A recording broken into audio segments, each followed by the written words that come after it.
Normalement, c'est lui le patron, mais laisse-moi un peu introduire. Et la bénéficiaire est là. Ok. Madame Makora.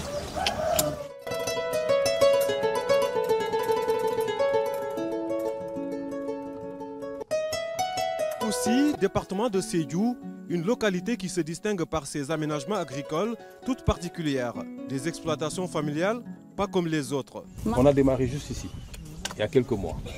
Ces fermes sont octroyées à des familles. Si vous développez une ferme sur 1 hectare octroyé à une famille, le coût à peu près, c'est autour de 18-20 millions. Vous créez tout de suite 4 emplois permanents. Ces emplois permanents, en réalité, c'est entre 4 et 8 emplois. Dans ces fermes, vous avez une serre de 200 mètres carrés. Vous avez également un système de production animale. Tout le reste est de la production végétale. Vous pouvez effectivement générer entre 8 et 9 millions de revenus nets par an. À supposer qu'on investisse dans la région à peu près 1000 fermes de cette nature, octroyées à des ménages, à des familles. Nous allons créer 32 000 emplois à peu près, directs et indirects. Et si on le fait pour une durée de 5-10 ans, vous allez voir, ça va complètement permettre à ces ménages-là de se prendre en charge.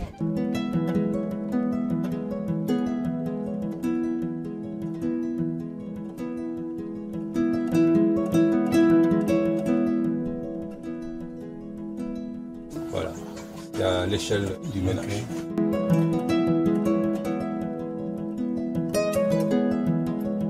Est-ce que vous avez d'autres exploitations autres que celle-ci et en comparant? La différence? Oui.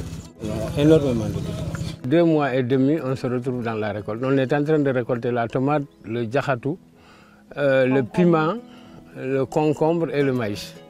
Donc vraiment, ça, c'est une aubaine. Les cohabitants même qui sont en train vraiment de nous remercier. On commence à bien manger, on prend. Le matin, quand on vient ici, c'est ça qu'on mange. Le midi aussi, c'est ça. Je viens, je récolte, je fais ma préparation.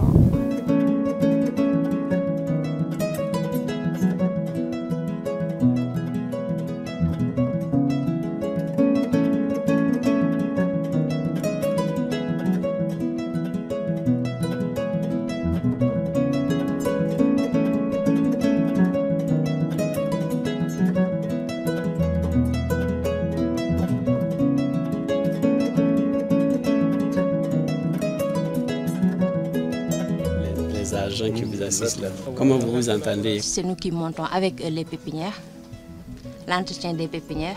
On assiste au repiquage. C'est nous qui le préconisons, les bonnes pratiques culturelles. On est en unité mobile des services agricoles. Chacun a ses tâches. Donc nous avons une bonne structuration. Nous intervenons sur toute la scène et aussi en pleine production. Nous choisissons les produits pour lutter contre ces insectes-là. Parce qu'actuellement, on a vu ici, sur toute cette étendue-là, nous sommes les seuls producteurs ici. Donc on a pas mal de problèmes au niveau des attaques. Donc on s'est bien préparé. Pour ces attaques-là. Je crois que c'est ce qui nous a amené à ce résultat-là. Comme nous sommes là tous les jours, donc normal qu'on voit quand il y a une attaque, soit on préconise des traitements préventifs ou bien quand c'est aussi curatif. On est là pour ça. Jusqu'au moment des récoltes, c'est nous qui cherchons aussi les marchés. Nous avons placé nos correspondants partout et puis on a fait nos enquêtes, on a mené des enquêtes au niveau des marchés de Sédhiou, de Kouchi. Donc nous avons des clients, nous avons eu des clients, donc on n'a pas de problème d'écoulement.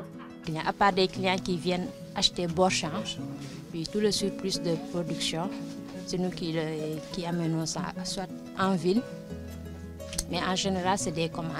Comme elles ont des comptes bancaires, l'argent est généralement stocké dans les comptes. Après la campagne, on fait le point pour aussi planifier une autre campagne. C'est ça l'intérêt de faire des cultures rentables. On fait les comptes d'exploitation après campagne, acheter d'autres produits et préparer aussi les autres campagnes à venir. J'avoue que nous avons vraiment été émerveillés par ce que nous venons de constater sur le terrain. Nous avons vu des serres qui ont été mises en place sur 200 mètres carrés pour la production maraîchère Et c'est surtout des produits prisés qui sont produits, notamment le piment et autres. Voilà. Nous avons également vu certains produits tels que le niébé, le maïs et autres qui sont produits ici, avec le dispositif qui est mis en place et le système qui est mis, notamment les EFR, le lien avec les UMSA. Vraiment, on ne peut que dire que nous sommes satisfaits.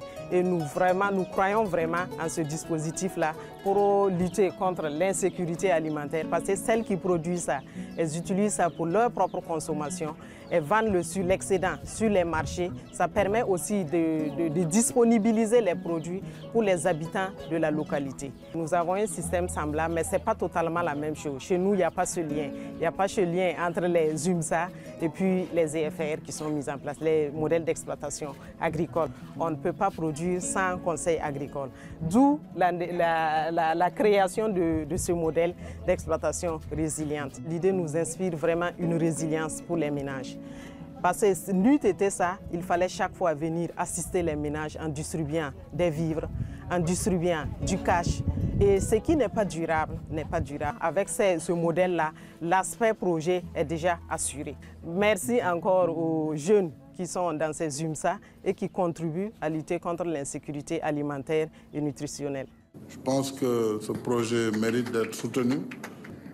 Que vous avez une demande de 17, mais enfin, on pourra voir qu'est-ce qu'il faut faire pour valoriser davantage le potentiel de 2000 hectares. Ce projet est une initiative qui découle de la volonté du gouvernement du Sénégal avec le concours de l'Union européenne pour renforcer la résilience des familles vulnérables et assurer la sécurité alimentaire.